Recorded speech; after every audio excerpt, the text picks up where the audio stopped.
नमस्कार। माँ और बेटी के बीच की फीलिंग्स मैंने आपको अपनी पहली वाली कविता में बताई थी।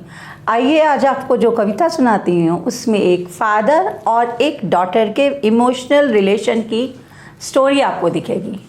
एक फादर जो जब शादी होती है तो एक अलग तरीके का होता है, जब वही लड़का जब पिता के रूप में आता है और जब उसकी बेटी होती है और धीरे धीरे जब वो बेटी की परवरिश करते करते उनसे धीरे धीरे जुड़ाव और ज़्यादा गहरा होता जाता है।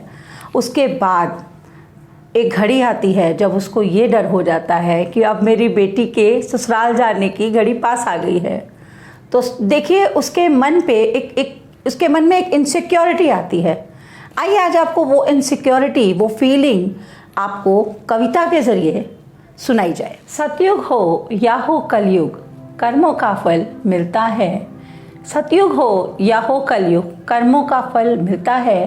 पिता के कर्मों का फल संतान को भुगतना पड़ता है। ऐसा मैंने पढ़ा था कहीं, पढ़ा था पढ़ के भूल गया था। बड़ी जिम्मेदारियों ने नचाया था, फिर आज कुछ फुर्सत से मिली। वो पढ़ा हुआ न जाने कहाँ से याद आया था। मेरी नन्ही सी परी आज लग रही थी बड़ी। मेरी नन्ही सी परी आज लग रही थी बड़ी। है आज न जाने क्यों मुझे चिंता सताने लगी। है आज न जाने क्यों मुझे चिंता सताने लगी।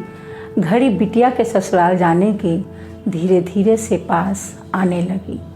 अचानक मेरी नज़र पड़ी मेरी पत्नी पर। ये आज मुझे क्या होने लगा, ये आज मुझे क्या होने लगा। ये अनुभव आज मेरा कुछ नया सा था। आज क्यों मन ये मेरा बेचैन होने लगा। आज क्यों बीते हुए पल बरसों बाद फिर याद आने लगे। कैसे भेजा होगा इसके पिता ने इसे। आज मैं एक पिता बनकर आकलन करने लगा। डरे तो होंगे वो भी बिटिया की विदाई से, रोए तो होंगे वो भी रातों में। बाहों के झूले से निकाल कर डोले में बिठाकर पोंछी तो होंगे उन्होंने अपनी आँखें कई बार अपने हाथों से। आज मैं आत्मग्लानि से जलने लगा। गुजरा हुआ वक्त जब याद आने लगा।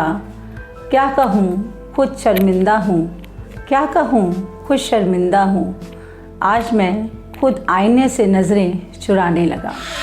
याद मुझे आने लगे वो लम्हे जो बीते थे साथ मेरे हमसफ़र के। याद आने लगा मुझे वो कि कई बार तोड़े थे मैंने कई वादे अपने, कई सपने उनके। बहुत बार देखे थे आंसू मैंने उनकी आँखों में। बहुत बार दिल दुखाया था मैंने उनका बेकार सी बातों में। क्या कहूँ आज शर्मिंदा हूँ, क्या कहूँ आज शर्मिंदा हूँ। या कहूँ कि शायद आज डरा सा हूँ, या कहूँ कि शायद आज डरा सा हूँ। हे ईश्वर मुझसे किसी बात का बदला न लेना। मेरे जैसा वर कभी मेरी बिटिया को न देना। मेरी लाडो रही है रानी सी मेरे आंगन में। मेरी लाडो रही है रानी सी मेरे आंगन में। हे ईश्वर मेरे कर्मों का फल मेरी लाडो को न देना। Thank you.